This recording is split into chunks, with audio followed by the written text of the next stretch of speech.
everybody, this is Brian LaRue with the Outdoor Sportsman Group. We're coming to you live from the Outdoor Retailer in Denver, Colorado. I'm joined by Mike here with Little Sucker Products. Brian. Checking out this innovation. You're never going to spill a drink with this product, and Mike's going to tell us a lot about it here. We're going to demo it, kind of give you an idea of what it can do. But Mike, let's start off by just telling me how you got started and how you got this crazy idea. Okay, so yeah, craziness happens accidentally. Nothing happens intentionally. And this all started out as an aid for law enforcement officers, as a hood for a flashlight, so that glare would not come off a window when you look through a window. And that's actually blinding me right now. So I just grabbed a piece of neoprene rubber, stretched it over the end of my flashlight, and when I walked up to the window in my design studio, I should maybe turn that off a bit, but it actually sucked the flashlight right out of my hand and held it there. And I was just blown away. So I ran down and grabbed a can out of the fridge, tried it with a can, it worked, and then the next thing to do was to come up with the name.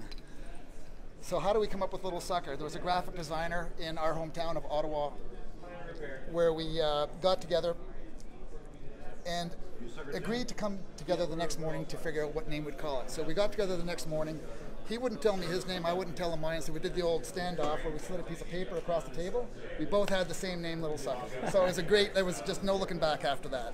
And then we developed, obviously, the manufacturing technique and doing it in-house, and the ability to produce a number of different colors and designs and sizes, options for everybody. All right. Tell me about all the different uses. I mean, I'm here because of the fishing, hunting, outdoor world. Seen it used on boats, jet skis, drift boat for like fly fishing guides. Yep. I've seen people knocking, in your video, people knocking like their cups over at a desk. Where could it not be used, basically? Really, you know what? It'll work in any location, just not on any surface. So the surfaces that you want to use it on are non-porous. As long as air doesn't get underneath, it works absolutely great.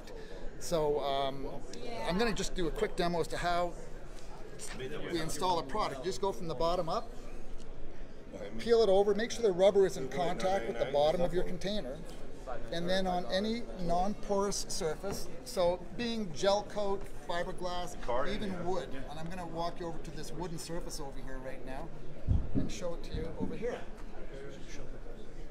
So this is a piece of wood on our little display at the show, and we can actually be bouncing around, floating around, and our drink's not going anywhere, not spilling. So hashtag never spill a sip, that's how that kind of was born. And just simply touch it on the lip and up it comes. Nice. I had a lot of questions about wondering, how you pick it up, but just a little finger underneath the edge and it comes right up. Thing I noticed, with the growing movement of kicking plastic, everybody's got either like an Orca or they've got trying to get rid of these plastic things, and will it work with just any container? Any one of you mentioned Orca, great company, great tumblers, along with all the others out there.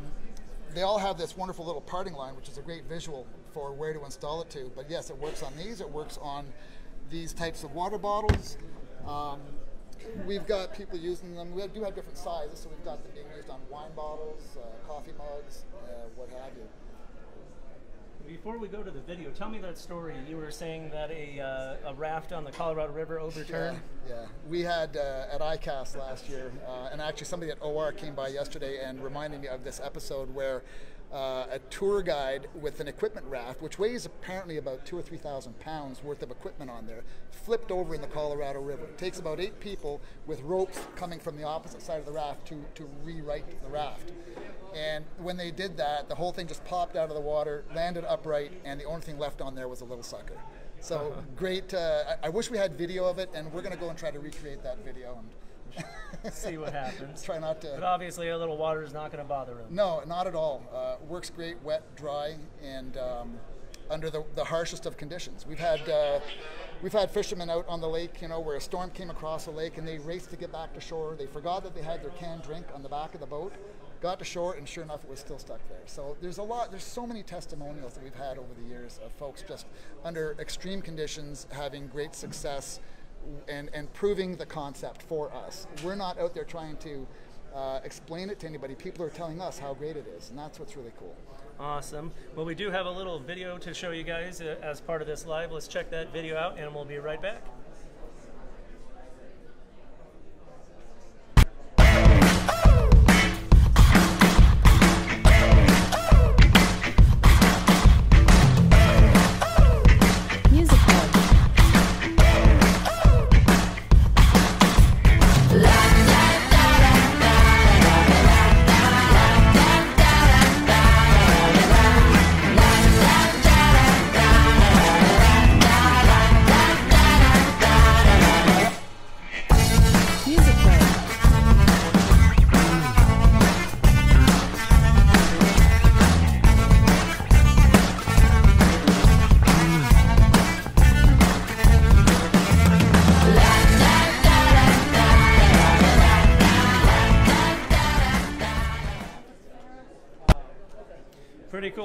see everything they can do, but not only are they stand up to the elements like, you know, the Colorado River in a raft or a rainy day out on the water, but they're also super strong. Watch Mike here install the little sucker and watch what he can do with his table. So we're just going to, again, from the bottom up, flip it over like so, keep it evenly down around the bottom, and once I put it somewhere, it is stuck. I should actually probably use 2 hands for that. Not bad. You don't want to throw it in your back. Again, touch it on the lip, come right up. Nice. That was one of the biggest questions we have, is how much effort does it take to pick the cup up once it's secured? Once it's secured, just touch it on the lip. Up it comes. Awesome. Well, you offer numerous styles. Here's a little sample behind me, and then on the front of the table here, got something for the explorer, kind of a mountain scene there, some mossy oak patterns. Fishermen, there's a mahi, dolphin, dorado, wherever you live, whatever you call it. Good old USA there. We've got this catalog here from Mike, all the different styles. Flip that around the other way, probably. You had it correct. Yep. So these are our 36 stock designs that we offer. So anybody going to the website at lilsucker.com, so you can choose from those designs and be happy to ship those out for you right away. Sure, I mentioned a bunch of my buddies are like fly fishing guides. You know, they're on the drift boat daily. What do you offer to like the smaller company that wants to advertise? So a lot of custom promotional opportunities here. All right. You can get your logo full color across the entire surface. As you can see, Mossy Oak is a very unique design, so we have custom Mossy Oak patterns. This is their Agua series, which is fairly new still, and we're proud to have that as part of our lineup. Awesome, and that's a great thing to do where, you know, if you have a small company or you own a charter business, it's a good way for people to remember who they booked with when they went down to Florida, when they went down to California or Texas, whatever. 100%, and you can also order on the website, if somebody wants custom, they can design their own right on the website and order as few as 6. Okay. You know, at a premium, and then moving on beyond that, they can order 25, 100, and 500. But anything over 6, give us a call. All right. And we'll get you the promotional pricing on that.